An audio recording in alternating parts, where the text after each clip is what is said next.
Hello friends, welcome to my YouTube channel Mohit skill centre.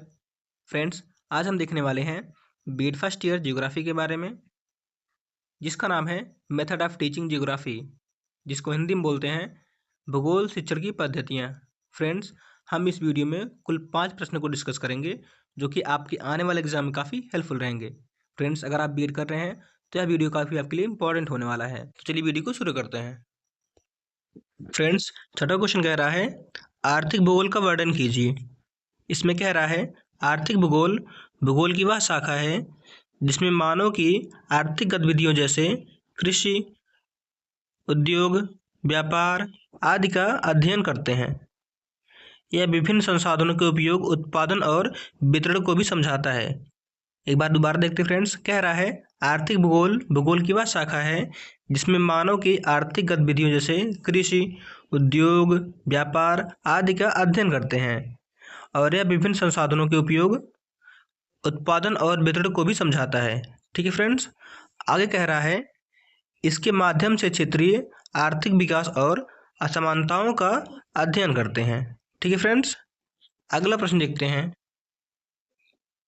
अगला प्रश्न कह रहा है राजनैतिक भूगोल के बारे में संक्षिप्त विवेचन कीजिए। इसमें कह रहा है राजनैतिक भूगोल में देशों की सीमाएं, शासन व्यवस्था, राजनीतिक संबंध और क्षेत्रीय विभाजन का अध्ययन करते हैं और यह देशों के बीच संबंधों और विवादों को समझने में मदद करता है। साथ ही यह अंतर्राष्ट्रीय राजनीति के भौगोलिक पहलुओं को भी स्पष्ट करता है। ठीक है फ्रेंड्स, अगला प्रश्न देखते हैं। अगला प्रश्न कह रहा है ऐतिहासिक भूगोल क्या है। इसमें कह रहा है ऐतिहासिक भूगोल में भूतकाल की भौगोलिक स्थितियों और उनके विकास का अध्ययन करते हैं। एक बार दोबारा पढ़ते फ्रेंड्स, कह रहा है ऐतिहासिक भूगोल में भूतकाल की भौगोलिक स्थितियों और उनके विकास का अध्ययन करते हैं और यह प्राचीन सभ्यताओं और उनके स्थानिक विकास को समझने में सहायक होता है। इसके माध्यम से समय के साथ हुए पर्यावरणीय और सामाजिक परिवर्तनों का ज्ञान मिलता है। ठीक है फ्रेंड्स, अगला प्रश्न देखते हैं। अगला प्रश्न कह रहा है प्राकृतिक प्रदेशों के आधार पर भूगोल का अध्ययन कीजिए।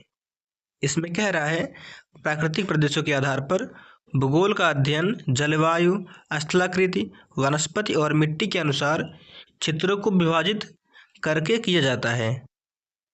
एक बार दोबारा देखते हैं, कह रहा है प्राकृतिक प्रदेशों के आधार पर भूगोल का अध्ययन जलवायु, स्थलाकृति, वनस्पति और मिट्टी के अनुसार क्षेत्रों को बांट करके करते हैं। ठीक है फ्रेंड्स, इससे विभिन्न क्षेत्रों की विशेषताओं को समझना आसान हो जाता है और यह अध्ययन मानव जीवन और प्राकृतिक पर्यावरण के संबंधों को स्पष्ट करता है। फ्रेंड्स, अगला क्वेश्चन देखते हैं। अगला क्वेश्चन कह रहा है पाठ्यक्रम में भूगोल का क्या स्थान है।